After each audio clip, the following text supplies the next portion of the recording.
যা বলা হয়েছে সবাই চোখের সামনে দেখেছে, ভয়েস মিলিয়ে কি হবে? এই ধরনের মানুষ সমাজ এবং রাজনীতি থেকেই দূরে থাকা উচিত, এমনই মন্তব্য করলেন পঞ্চায়েত মন্ত্রী দিলীপ ঘোষ। ম্যাচ করবে কিনা এটা তো কোনো প্রশ্নই নেই, সবাই দেখেছে চোখের সামনে, লাইভ টিভিতে চলেছে দিনের পর দিন। খালি ওইটা কেন, তোদের কোন বাপ রক্ষা করবে, এটা কি অবজেকশনাল নয়? সেই জন্য যে ধরনের ব্যবহার, একদিন কেন বলি, এর আগের থেকে চলে এসছে। ডায়মন্ড হারবারের মানুষের উপর কীভাবে অত্যাচার করে, নাহলে লোকে ওদেরকে জামানত জব্দ করে। কেন, অভিযোগ তো অনেক আছে, দেখা যাক, সিআইডি লেগেছে, দরকার হলে অন্যরা রাখবে।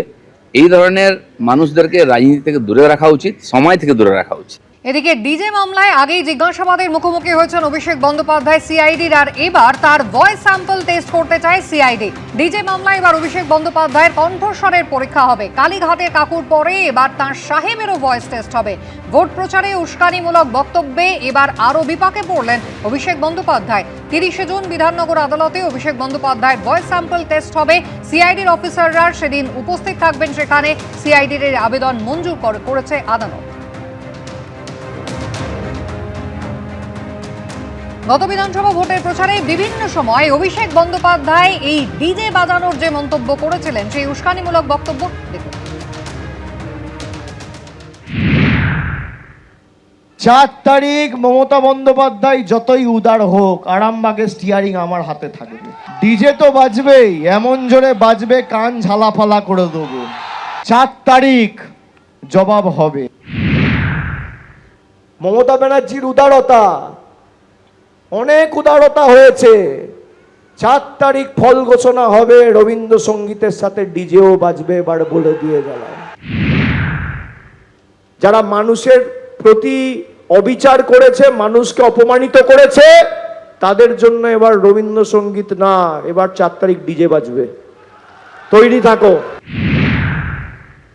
4 তারিখ সন্ধে অবধি অপেক্ষা করতে হবে না, 1টার পর থেকে ডিজে বাজবে রবীন্দ্রসঙ্গীতের সুরে। কে কত বড় নেতা আমি তালিকা তৈরি করে রেখেছি, ব্লক ধরে ধরে, পঞ্চায়েত ধরে ধরে, সুদে আসলে হিসেব হবে। 4 তারিখ কিন্তু রবীন্দ্রসঙ্গীতের সাথে ডিজে বাজবে। মনোযোগ দিয়ে আমার কথা শুনবেন। 16, 17, 18, 19 যদি কোনো বিজেপির নেতা ইআরও অফিসে ফর্ম জমা দিতে আসে 10টার বেশি, তাহলে রবীন্দ্রসঙ্গীতের সাথে একটু ডিজেও বাজিয়ে দিয়ে ডিজেও শুনিয়ে দেবে। আরও মামলায় জড়ালেন অভিষেক বন্দ্যোপাধ্যায়। আগেই তার বিরুদ্ধে মাটি চুরির অভিযোগ ছিল, 300 কোটি টাকার, 250 কোটি টাকার আমফান দুর্নীতির অভিযোগ ছিল। আর এবার সেই অভিজিৎ দাস ববি, বিজেপির নেতা, তিনি অভিযোগ করলেন ডায়মন্ড হারবারে বৃদ্ধ বৃদ্ধাদের ভাতা দেওয়ায় শ্রদ্ধার্ঘ প্রকল্পেও দুর্নীতির অভিযোগ। দক্ষিণ 24 পরগনার বিষ্ণুপুর থানায় অভিষেক বন্দ্যোপাধ্যায়ের নামে তিনি অভিযোগ দায়ের করেছেন। এর আগে বিধানসভায় সই জালিয়াতি কাণ্ডে দুবার সিআইডির জিজ্ঞাসাবাদের মুখোমুখি হয়েছেন অভিষেক বন্দ্যোপাধ্যায়। তারই মাঝে নিয়োগ দুর্নীতি মামলায় একবার ইডির জিজ্ঞাসাবাদের মুখোমুখি এবং উস্কানি ভাষণের অভিযোগে সিআইডির জিজ্ঞাসাবাদের মুখে পড়েছেন। 30 তারিখ তাকে আদালতে যেতে হবে ভয়েস স্যাম্পল টেস্টের জন্য। আর এরই মধ্যে আমফানের ত্রাণ দুর্নীতি, মাটি চুরির অভিযোগে আগেই এফআইআর করেছিলেন অভিজিৎ দাস ববি, আর এবার তিনি নতুন এফআইআর দায়ের করলেন বিষ্ণুপুর থানায়, যেখানে শ্রদ্ধার্ঘ প্রকল্পেও দুর্নীতির অভিযোগ করেছেন অভিষেক বন্দ্যোপাধ্যায়ের বিরুদ্ধে।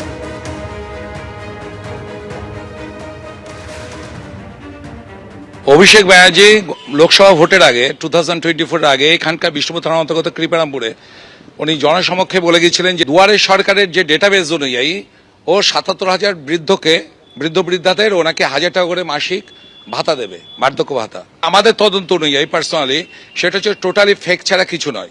কয়েকজনকেও সেই কুমির ছানার মতন মঞ্চে তুলে দেখিয়েছে যে তাদেরকে বার্ধক্য ভাতা দেওয়া হয়েছে। 2024-এ নিজের লোকসভা কেন্দ্র ডায়মন্ড হারবার, সেখানে বার্ধক্য ভাতা দেওয়ার কর্মসূচি শুরু করেছিলেন অভিষেক বন্দ্যোপাধ্যায়। 73,120 জনকে বার্ধক্য ভাতা দেওয়ার কর্মসূচি শুরু করেছিলেন অভিষেক বন্দ্যোপাধ্যায়। আর এই বিপুল পরিমাণ টাকার উৎস কি, দুয়ারে সরকারের সরকারি ডেটাবেস সাংসদের কাছে এলো কি করে, তাই প্রশ্ন তুলেছেন বিজেপি নেতা অভিজিৎ দাস ববি।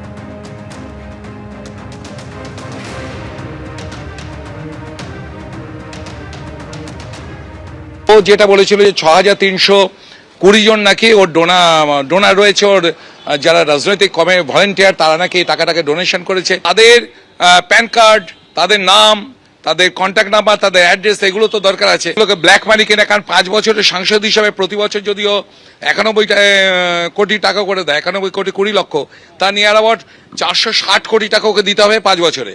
এই টাকার উৎসটা কোথায়? যে উনি যে ভোটের আগে এটাকে ঢপবাজি দিলেন কিনা, ডায়মন্ড হারবার পুলিশ ডিস্ট্রিক্ট থেকে যে তদন্ত হবে ওরাই এটাকে জানাবে এবং ইনকাম ট্যাক্স ডিপার্টমেন্টকে জানাবে। এছাড়া আইটি অ্যাক্টও পড়বে, কারণ উনি মঞ্চে দাঁড়িয়ে বলেছিলেন দুয়ারে সরকারের ডেটাবেস ওর কাছে রয়েছে। তা দুয়ারে সরকারি ডেটাবেস একজন এমপি কি করে পায়? চলে আসি পরের খবরে। তৃণমূলের প্রতীকে কি আমরা জিততে পারবো? ঋতব্রত তৃণমূলের জাতীয় কর্মসমিতি তৈরির বৈঠকে উপস্থিত থাকার পর এই মন্তব্য করলেন কলকাতা পুরসভার সদ্য প্রাক্তন তৃণমূল কাউন্সিলর বিশ্বরূপ দে। সদ্য প্রাক্তন মেয়র ফিরহাদ হাকিমকেও নিশানা করেছেন তিনি। এই প্রতীকে কিন্তু আজ জিততে পারবো বলে আমরা মনে হচ্ছে না, তার থেকে বিজেপিতে চলে যাওয়া অনেক ভালো। সোমবার ঋতব্রত তৃণমূলের জাতীয় কর্মসমিতির বৈঠকে ছিলেন তিনি। মঙ্গলবার এই মন্তব্য করলেন কলকাতা পুরসভার 48 নম্বর ওয়ার্ডের প্রাক্তন তৃণমূল কাউন্সিলর বিশ্বরূপ দে।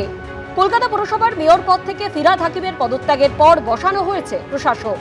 7ই ডিসেম্বরের মধ্যে কলকাতা পুরসভার ভোট করানোর ঘোষণা করেছেন মুখ্যমন্ত্রী শুভেন্দু অধিকারী। কিন্তু তৃণমূলের প্রতীকে দাঁড়ালে আদৌ পুরো ভোটে জেতা সম্ভব কিনা সেই নিয়ে প্রশ্ন তুলে দিলেন কলকাতা পুরসভারই প্রাক্তন তৃণমূল কাউন্সিলর। গতকাল তো আমাদের সবাই অরূপ রায় সভাপতি নির্বাচিত হয়েছেন। হ্যাঁ, আমাদের যেখানে যেখানে সই করার কথা বলেছে করেছি। যেভাবে তৃণমূলের প্রতীক মানুষের কাছে তুলে ধরা হয়েছে গত 2-4-6 মাসে, যে এই প্রতীক মানে হচ্ছে অস্বচ্ছতার প্রতীক। এই প্রতীক নিয়ে কোনো কাউন্সিলরই হলপ করে বলতে পারবে না এই প্রতীকে আমি জিতব। তারা মমতা বন্দ্যোপাধ্যায়ের মুখে জিততে পারেন, তারা বিজেপির পদ্মফুলে জিততে পারেন, কংগ্রেসের হাতে জিততে পারেন, এই প্রতীক নিয়ে জেতা যাবে না। ওনার বিষয়, ওনার সঙ্গে আবার নিশ্চয়ই যদি ওনার দলের প্রতি ভালোবাসা থাকে, নেত্রীর প্রতি আনুগত্য থাকে, উনি নিশ্চয়ই কথা বলবেন। আর বিশ্বরূপ ম্যাচিওর ছেলে, এখন দেখা যাক উনি কি বলেন। এই প্রসঙ্গে কথা বলতে গিয়ে সদ্য প্রাক্তন মেয়র ফিরহাদ হাকিমকেও নিশানা করেছেন তিনি।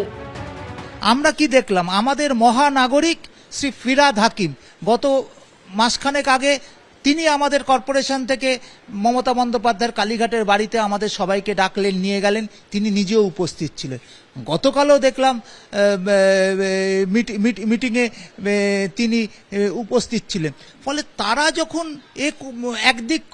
একদিক একবার করছেন, আরেকবার করছেন, আমাদের মতো সাধারণ কাউন্সিলররা তো কনফিউজড। এদিন আরও দাবি করেছেন তিনি। আমরা যেমন যখন ভাত করি, একটা ভাত তো টিপে দেখি ভাতটা সেদ্ধ হয়েছে কিনা। আপনাদের যে কেউ একজন এই প্রতীক নিয়ে বাই ইলেকশনে আসুন, দেখবেন মানুষ কিন্তু এই প্রতীকে ভোট দেবে না, কারণ মানুষ এই প্রতীকে তিতিবিরক্ত হয়ে গেছে। আমি বরঞ্চ ঋতব্রতবাবুদের অনুরোধ করব, এই প্রতীকের বদলে একটা নতুন প্রতীক নিন, যেটা মানুষ গ্রহণ করতে পারবে। পুরসভা ভোটে তৃণমূলের প্রতীকে লড়বে কোন শিবির, সেটাই এখন দেখার। অর্ণব মুখোপাধ্যায়ের রিপোর্ট, এবিপি আনন্দ, কলকাতা। এবিপি আনন্দ, এগিয়ে থাকে, এগিয়ে রাখে।